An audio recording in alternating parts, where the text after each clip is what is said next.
My apologies for the interruption there. This can be part two, I guess, of what I was trying to say. So I was trying to say that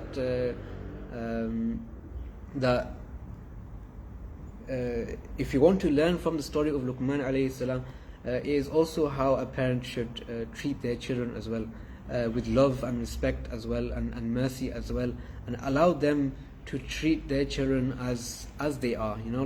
Yes, they are children, but there is a certain point where a parent should let go of their kids and allow them to grow, allow them to become human, allow them to become adults. Allow them to become and take control over their lives and their own understanding of what their life means. Because everyone has a personal journey to Allah Almighty.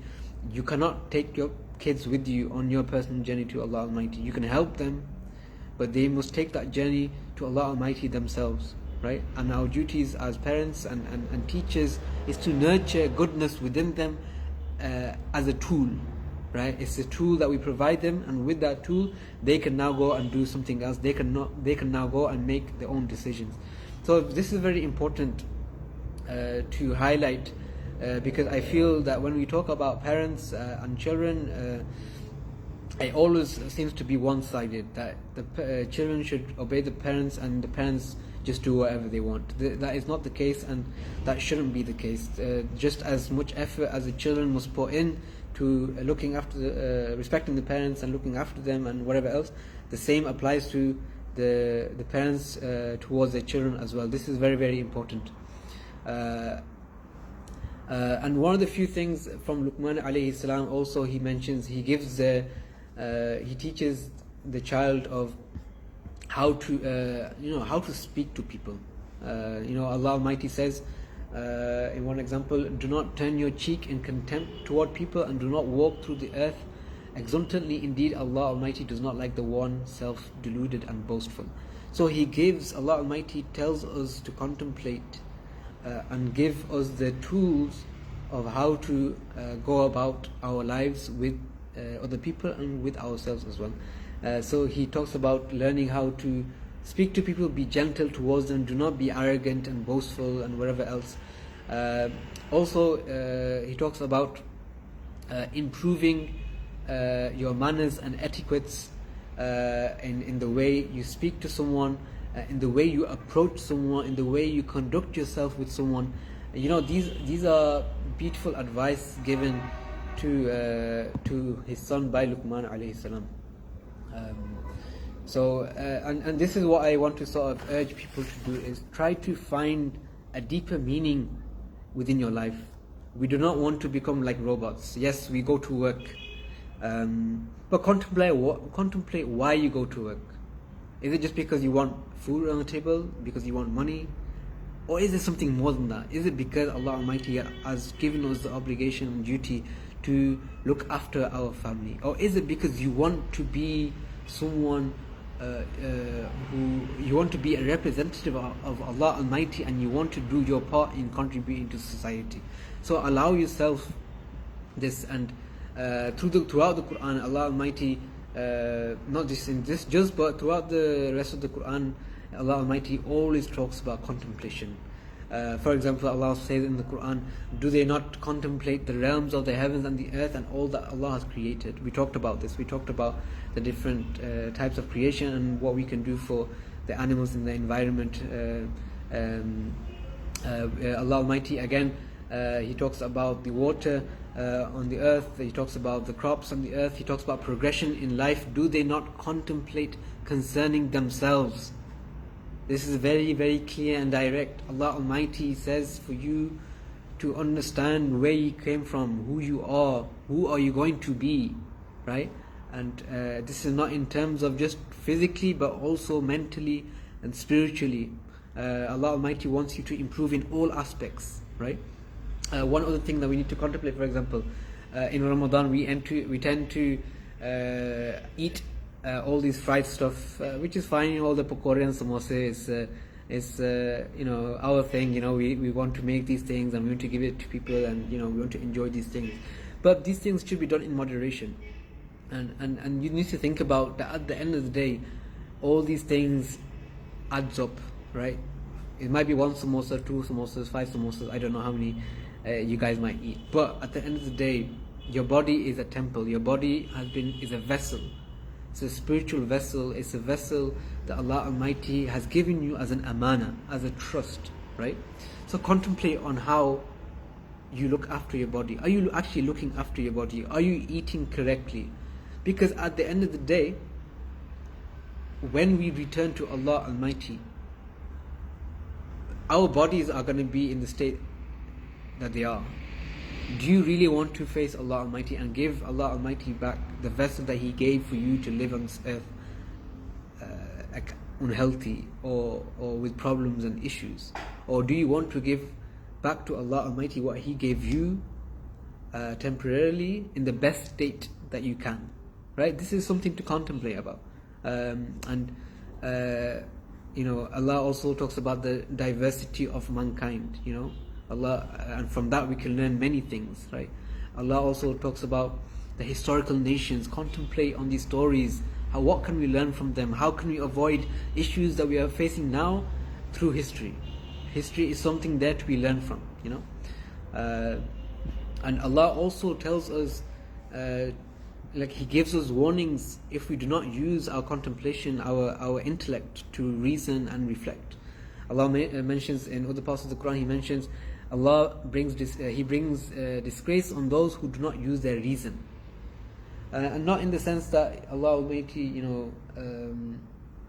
will punish you for it, but in the terms of that Allah you will not achieve what you want. You will not reach your full potential if you do not use it, and by that you will automatically disgrace yourself, because one of the key aspects of your identity is your intellect, and we should try. And yes, everyone has different abilities within their intellect, but the best thing is that you try. Allah Almighty looks at the effort that you put in, not in your ability to think or to do something. Allah Almighty looks at the effort that you put in.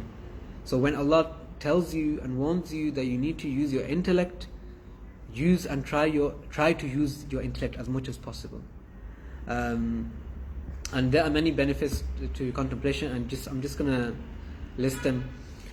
Contemplation makes us attain greater wisdom. If you sit there and think about things, you will be able to help others with the great wisdom that you have. And one thing to point out, age isn't always got to do with wisdom. I have met many young people as well who share a lot of wisdom, within themselves, and they come across as very wise and very adult and very mature, and that can only come from contemplation. And if you've been contemplating from a young age, then when you're at the age of 25, 26, you can come across as a very, very wise person, even though you might not be having a grey beard or grey hair or whatever else, right? So, try to get into this motion of thinking more than what things are. When you reflect, try to also look at the smaller details and how that fits into the bigger picture that Allah Almighty has given us. This is how you think deeply. One is to look at the smaller, finer details, and then how does that fit into the jigsaw? What is the bigger picture that Allah Almighty wants you to see? And one way of doing that is looking at nature. Looking at the little ants all the way to the mountains that you see. Also, contemplation allows us to keep questioning ourselves and keep improving ourselves. Because if you do not question yourself on where you are, what you are doing, you will remain stagnant and stale, and you will not grow as a person. And your personal growth will be affected, and it will also affect other people's as well. And people don't think about that you give off a certain energy to people, and you can only be able to help others if you help yourself, and this can only come through contemplation and reflection. And one of the best ways is to reflect on the Quran, because the Quran remains one of those things where it has answers to a lot of your questions, and only if you have this intention and this mindset that when you open the Quran you will try to find an answer, you will find answers. And this is almost related to the, if you look at the title of this series, My Personal Reflection on the Quran. Yes, there are tafsir, yes, there are commentaries, yes, there are scholars who have dedicated their lives in trying to explain and elaborate on what these verses can mean, but also there are places in the Quran where a person can connect to, right, based on what is happening in their life, based on what is happening in their life. And there are stories even in the time of the Sahaba or the great people of Allah Almighty, where they were looking for an answer and they opened the Quran and they found the answer in there. If I recall correctly, there was a person who had lost his donkey. He could not find it anywhere. He opens up the Quran and he finds the answer in the Quran. And if you open up the Quran, there's not going to be any specific mention of that story, but from within those verses there was something that clicked in his mind, that told his heart that the donkey will be there, and he was able to find his lost donkey. So just like that, in any situation you find yourselves in, even if it's not directly related to what's happening to you, there will be a verse that will speak out to you. And remember, the Quran is Allah Almighty speaking to you. So when you open up the Quran, you are giving yourself a chance to seek answers from Allah Almighty Himself. That is a direct, personal reflection and connection with Allah Almighty. And that is how, as human beings and as Muslims, we will inshallah improve and become the best of peoples and become closer to Allah Almighty, and in effect closer to the Messenger sallallahu alaihi wasallam, who himself was the walking, talking Quran.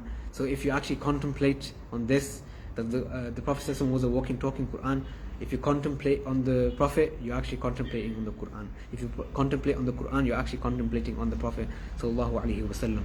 And that is what we need to do. We need to contemplate and become more closer and build that connection with Allah and His beloved sallallahu alaihi wasallam. May Allah subhanahu wa ta'ala give us all the tawfiq to attain that closeness to Allah Almighty and His beloved Messenger sallallahu alaihi wasallam in the blessed month of Ramadan, of what it remains, and inshallah throughout the rest of the year as well. Allow this month to be a month of spiritual energizing, of not just spiritually but also physically and mentally as well.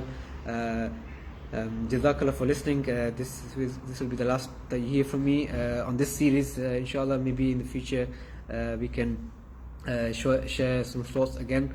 But Jazakallah for listening. Please do share with others if you feel that it's beneficial. Inshallah, Jazakallah for listening. Wassalamu alaikum wa rahmatullahi wa barakatuh.